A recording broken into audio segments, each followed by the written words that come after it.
Alright, I have some diamond pistons here with Molnar forged rods. As you can see, this is the first time I've ever tried to install these little snap rings, and it has been extremely difficult.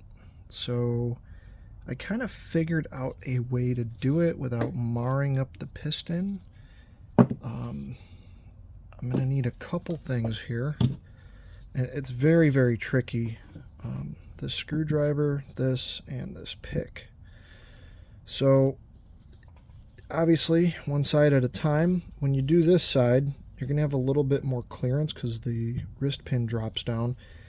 You need to be careful because you don't want these sharp edges here to go too deep and mar or scratch the bore past where this sits. In other words, you don't want to scratch the surface where that pin sits once it's fully seated. Anyway, I'm going to go ahead and start, and I'm going to clock this way. You're going to notice that there's this little cutout right here. So I'm going to clock the opening 180 degrees away. Okay. And I'm going to push this straight down so it compresses a little bit. You can kind of see it.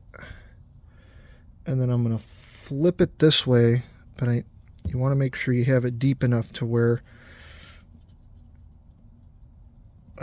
when you go to flip it, the ends of the snap ring catch that inside lip. Oh, it's going to be difficult to do while recording, but go ahead and push down. So you can see it's like that, and I'm going to flip it back so I could try to get the ends to catch, so you can kind of see them like that. Push this a little more because I'm not deep enough. It looks like I'm about right there. Gotta be really careful. You don't want to scratch that inside. Might have to pull this back a little bit. Okay. If you need to, you can very carefully try to pry up against that lip. There you go, you heard the snap. Now you want to keep pressure where my thumb's at because you don't want the snap ring to shoot out while you have that in that bore. The next thing is, while applying pressure with your thumb, stick a straight pick inside this hole, like so, and I'm going to push towards the ring, or the opening a little bit, and push down. You can kind of see I pushed it down a little bit. Using the T gauge, I'm going to take this and push straight down so I can kind of get it mostly in the bore. You see how that went down now? And then lastly, I'm going to take this flat blade screwdriver and I'm going to line it up with this hole.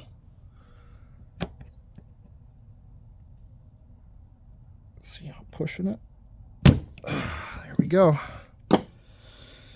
Whew. And as you can see, we now have that ring in there all the way. As a final step, I like to take a screwdriver and just kind of make sure you're on the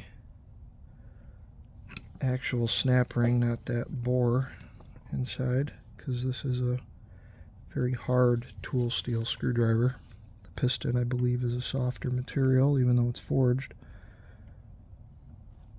Just make sure that that's seated all the way. Okay. Flip this around.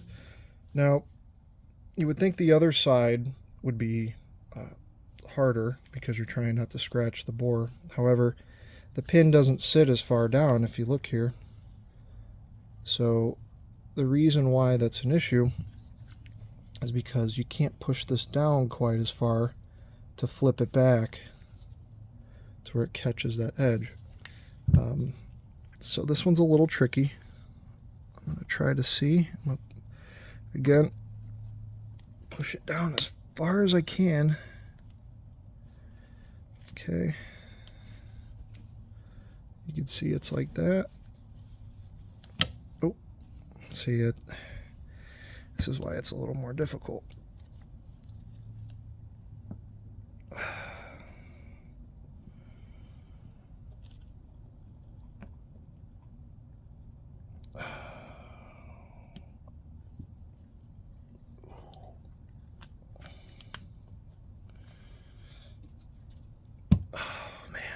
Yeah, this is something, let me tell you. And I have so many snap ring pliers. I have all these special tools. I got nothing for this. Because like a normal snap ring, they don't have eyelets, so it kind of makes it useless, right?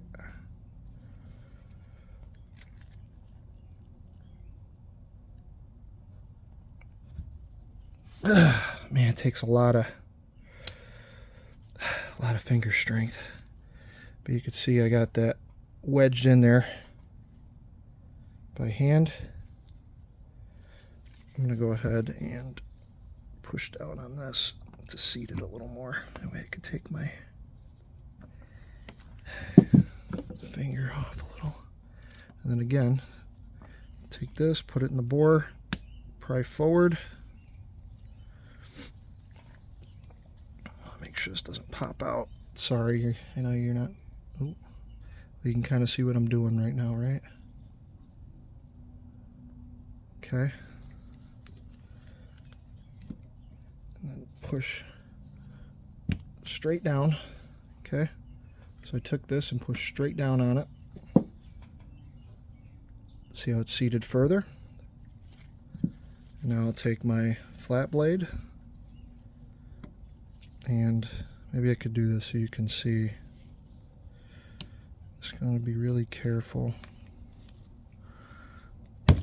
Like that.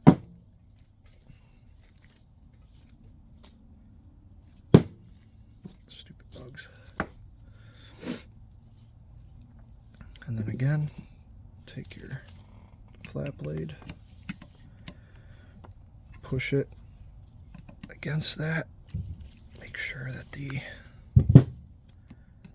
pin is seated all the way.